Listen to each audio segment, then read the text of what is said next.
What is going on, everybody? Welcome back to a brand new video. In today's video, we are going to be looking at the DAH Beast Kingdom Dark Knight Trilogy Batman Begins Batman action figure. I picked this up from Target. I ordered it online about a week ago. On the front of the box, you can see the figure right there. You got the Batman Begins logo at the top there. You can see the accessories on the side. Right on the side of the box, you got a little portrait of, I guess, like the upper half of Batman. On the side here, it says 1/9 action figure scale. It says Evil Fears of the Night right there. Batman Begins 2005 with the DC logo at the top. On the back, it gives you a couple shots of the figure. And it looks fantastic, man. I'm very excited to get this opened up. So, yeah, without further ado, let me get it opened up and we'll have a closer look. So here we have the figure out of the packaging. Now, like always, before we have a look at the figure, we are going to look at his accessories. So he comes with an extreme abundant amount of interchangeable hands for both sides, obviously. He comes with, I think, 6 different pairs. Or, sorry, not 6 pairs, 6 different hands. He comes with, you know, regular, I guess, just relaxed hands, I guess you can call them. Just normal relaxed hands to have, like, at his side right there. You also get some gripping hands, like so. Some more, I guess it's for more like the grappling gun, perhaps, or something like that. And then you get 2 little, I guess slightly looser gripping hands here as well. You also get this, which I forget what this is in the movie. I think it might just be an explosive. I don't think it's the smoke bomb. I'm almost 100% sure it's not. I'm pretty sure that this is just a explosive. I think this is what he uses in the prison to blow open the doors. And he has that funny scene where he walks past the prisoners. He's like, excuse me. I think that's what this is. But for such a little thing, it does have some good detailing. There's some good line work going on in there. And it's not just a matte black plastic. It has kind of this gunmetal finish to it, which is kind of cool. You can kind of see it a little bit. It's very tiny. He also comes with 2 batarangs, which are actually accurate to the movie. They have the front side, which have all the curves and edges on them, and on the back, they're just flat, which is, again, very accurate to the film. But yeah, very cool. You get 2 batarangs. I mean, this is customary for a Batman. But I think the ultimate best accessory that he comes with is the grappling gun. This thing actually looks fantastic. Much, much better than the McFarlane Toys one. I fucking hate the one that came with McFarlane Toys. There's nothing that pisses me off more than when they give you accessories and they don't paint them. I'm so glad this has been painted. You know, it's got the silver right there where the grappling hook would shoot out. It's got the black elements and the gold on there. Fucking McFarlane Toys was just a complete... It wasn't even painted. It was just a plastic. It was just gold. It was very, very bad. Very bad job. So I'm actually glad that they took the time to paint this. But now let's have a look at the figure. Now, wow, I'm actually shocked at how big this guy is. I was not expecting him to be this large. I've never had a Beast Kingdom figure before. This is kind of a first for me. And when I was looking at the ones on Target's website, I knew I wanted to get Batman Begins, because the Batman Begins look is my favorite live-action Batman look out there. It's just, I think it's the best he's ever looked in live action. It's my favorite suit. I know a lot of people kind of tend to prefer the Dark Knight suit over the Batman Begins suit. I don't agree with that. I think the Batman Begins suit is far superior. I think it actually looks like how a Batman suit should look, you know. Obviously, I prefer the black and the gray over the full black, but what I like about the Begins suit is it just it's got such a beautiful logo. I hate the Dark Knight's logo. It's so small. It gets completely lost in the suit. There's too much separated padding and armor going on. I like how this is just one straight suit. It looks fantastic. Along with the cowl. The cowl looks fantastic. I've always loved the cowl. But, yeah, so let's start off with the articulation like we always do. Obviously, he can't turn his head because the cowl is one piece. He does have a slight swivel, but I think that's just because of the way it was attached. He has a joint up here above the abs, so I guess it's like a chest joint. It can go back and forth like that. It can't really go up and down aside from slightly.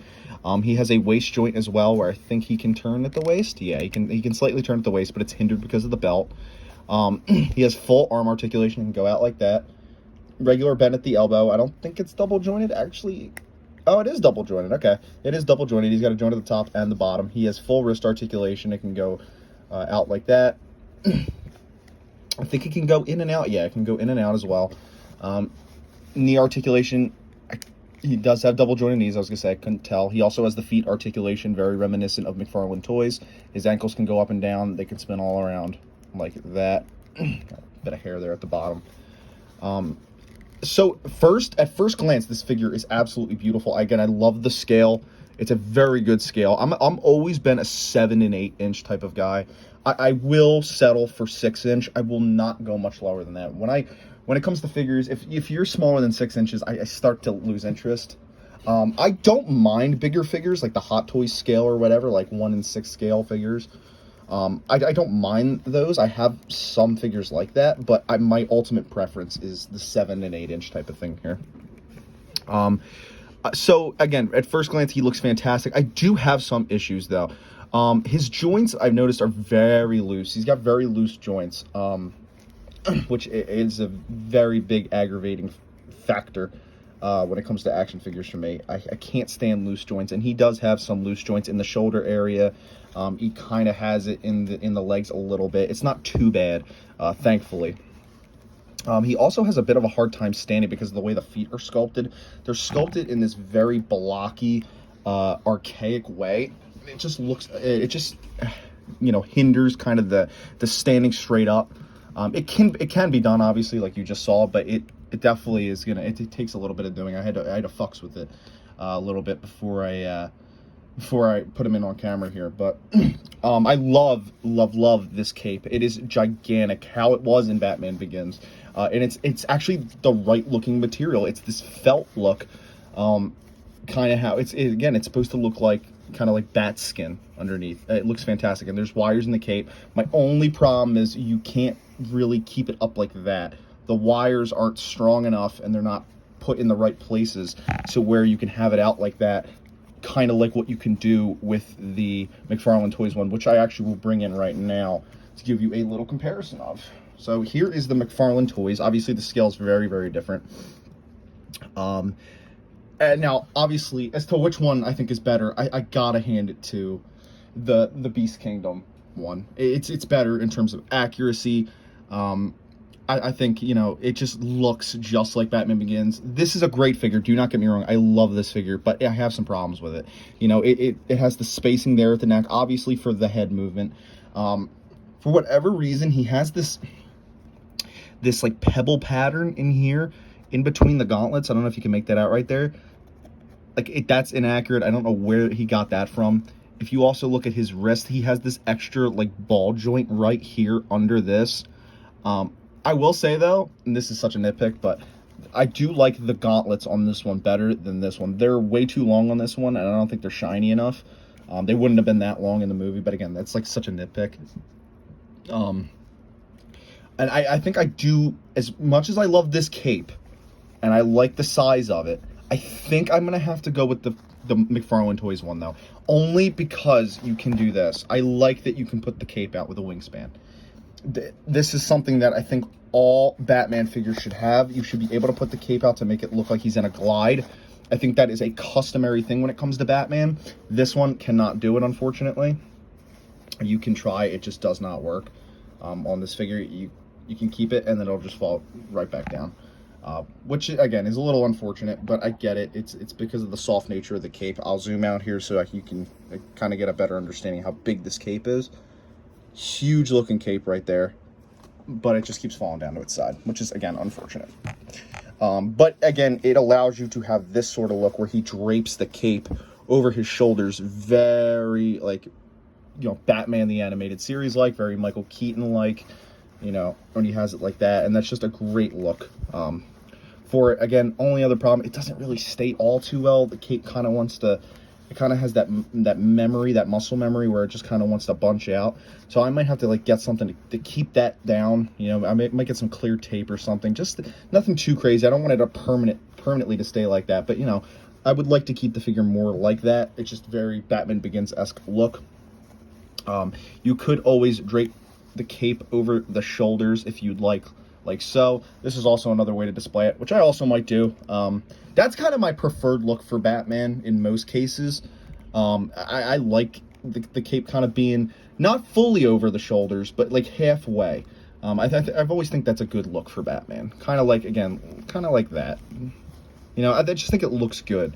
I do like when he has it down like this, but it almost looks more like a Darth Vader-y Dracula type of thing. And I don't know, I just like it over the shoulders. I think halfway is perfect. And it's a perfect point. But let's take a closer look at this head sculpt, man. This is fantastic. This is pretty much like a 8-inch Hot Toy, dude. It's very accurate. You know, it feels good for the most part. Like I said, aside from a few loose joints, but they just didn't skip on any of the inaccuracies. And this head sculpt is just fantastic, man. That mouthpiece looks like Christian Bale. It just looks like Christian Bale. Every time I look at that mouthpiece, that's Christian Bale. Would have been nice if you could have an alternate head sculpt where you can, you know, take it off and replace it with the Christian Bale head. That would have been awesome. Obviously, they didn't opt to do that. I'm going to try taking some of these hands off. I want to put him with the grappling gun. I think this should be the right hand to have the grappling gun in. Oh, also, just now realizing this is a very soft rubber. This is not a...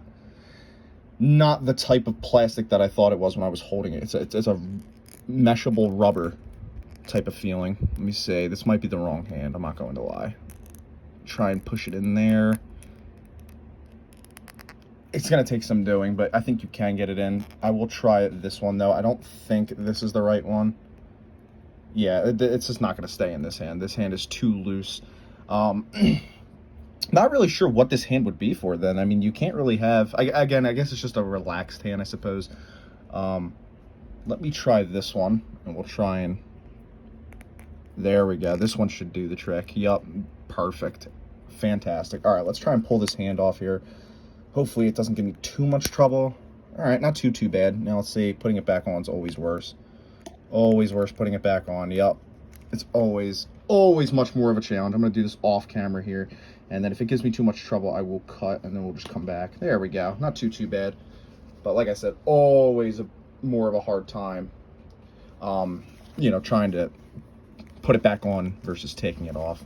But that looks good. You know, it's a nice look for the figure, man. Having him with the grapnel gun. You know, every time I think of Batman Begins or the Dark Knight trilogy in general, the grapnel gun is always one of the first thing that pops into my head as an accessory. You know, you see him use it quite a few times, especially in Batman Begins. And yeah, he just looks fantastic with it. And it's a great look for the character. So yeah, that is the Beast Toys, the Beast Kingdom Batman Begins action figure. I hope you guys did enjoy this video. If you did, make sure to drop a like, rate, comment, and subscribe. And I'll see you guys next time. Bye, guys.